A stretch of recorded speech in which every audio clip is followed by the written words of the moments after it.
Hi, this is Ray Peck. Welcome to my boxing vlog. Today I want to talk about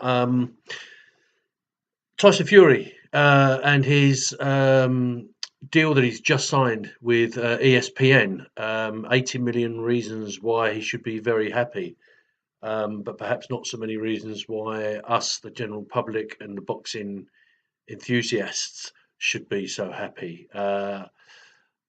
I don't know about you. I think it's a good deal for him financially. Of course it is, but I don't think it's a good deal for boxing per se, because what effectively this now does is put any possibility of him fighting Anthony Joshua um, pretty much out the window. Um, I'm sure there are ways that it can be made, but it makes it all the more difficult now, for the simple reason that he's now going to be tied to ESPN. Um,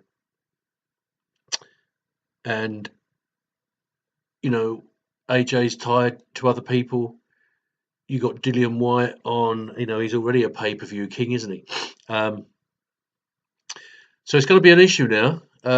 I mean, he was demanding 50, he wanted 50% share of the fight if he ever fought Anthony Joshua. And from what I can gather, that was the reason it fell down. Joshua's camp and promotions, Mr. Hearn, wasn't prepared to do that. So any bargaining power now that there possibly was, I think, has gone out the window, because ESPN is huge. It effectively gives him the best deal out of all of them. It gives him a deal to break into America massively. He's done that anyway when he fought Deontay Wilder. But it makes him an even bigger draw now. It opens up. I'm not sure how many subscribers they've got. I think it was 3.5 million subscribers, something like that. And it just opens up the door to them. That makes his bargaining power bigger. But it doesn't mean that AJ, as multiple champion of the world, is going to succumb to that bargaining power. Because now you've got two camps, haven't you? So you've got AJ saying, hang on a minute, I'm the heavyweight champion of the world, multiple belts. There's only one belt I don't have. That's a WBC. If you want to fight me, you have to sacrifice, and you have to sacrifice a percentage of the belt, a percentage of the takings, of the draw. So that I'm sure Eddie Hearn would be saying, no, no, no, no, no. We'll give you 60-40. That's the best we can do. But you're not a world champion. Blah blah blah blah blah. We're not going to give you 50-50. Then you're going to have Tyson's camp saying, and ESPN, with ESPN behind him now, saying, look what I can bring to the table. Look what I can, in terms of exposure for you and me and British boxing. Look what I can bring to the table. Let's do this. But I'll only do it now for 50%. And I guess you could say quite rightly, it shouldn't come down to money. I hate this. It really shouldn't come down to the money. It should come down to what the fans want. It should come down to what the champions, that I know they're in it for the money, but they're in it allegedly for the sport, for the love of the sport. And Anthony Joshua, come on, fight whoever makes the best fight, not whoever gives you the best purse.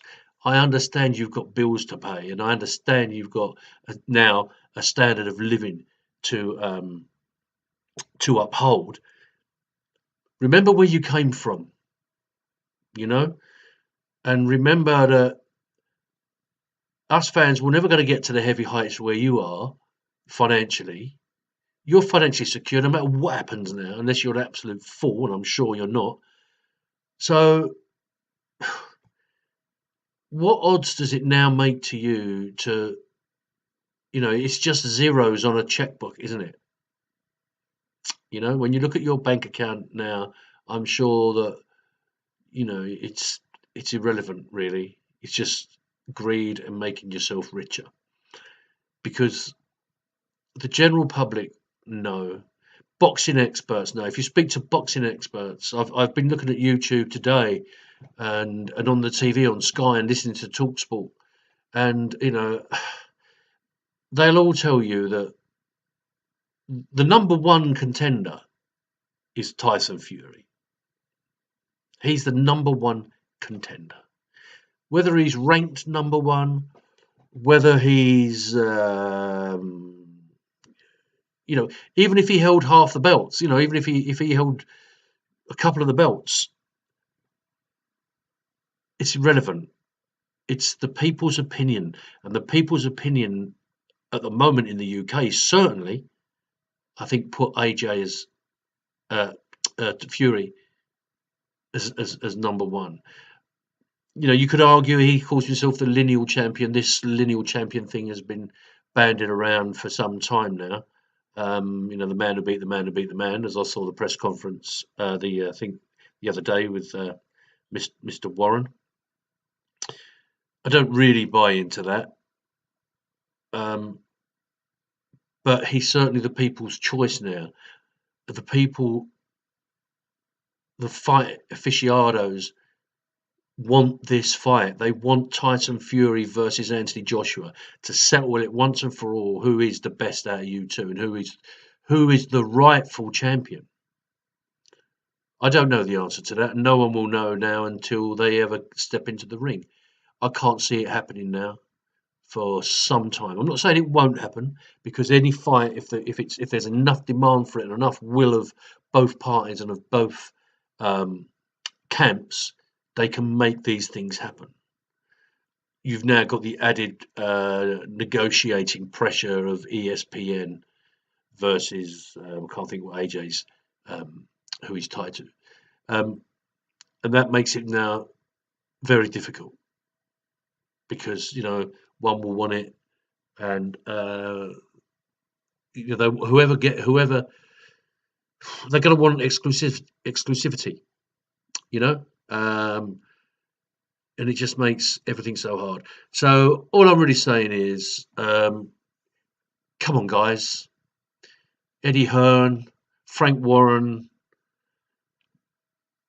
get your heads out your asses and sit around a table and thrash this deal out. No one, you know, who's really interested in Anthony Joshua versus Miller.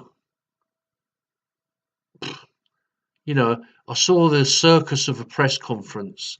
You know, Miller giving it the big one, pushing Joshua and making insults about his mother and all that. You know, all that kind of stuff. Like nonsense, really, because we all know what'll happen, what's going to happen in that fight. AJ is going to step into the ring. He's going to stop him fairly. You know, at some point in the fight, he's going to knock him out. Then they'll cuddle each other and be the best of friends. So let's cut the bullshit.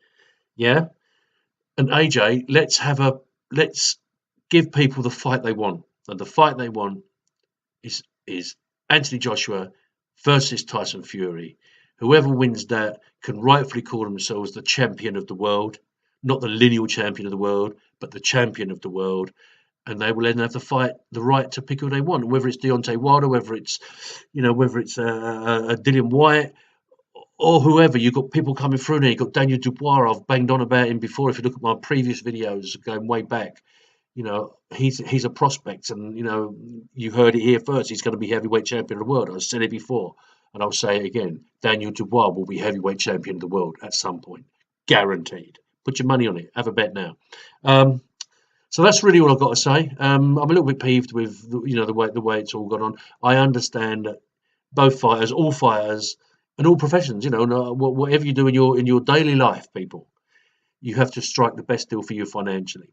But there does come a point, doesn't there, where you've got enough money in the bank. It doesn't really make a difference if you lose 10 million here and gain 10 million there. Take the bloody fight that the people want and give the people what they want and get the respect that you deserve. Hope you've enjoyed this video. If you have liked it, give it a thumbs up. There it is. There you go, guys. Give it the thumbs up. And subscribe, which you should be a link here somewhere, and please look at my other videos and leave a comment. Thank you very much.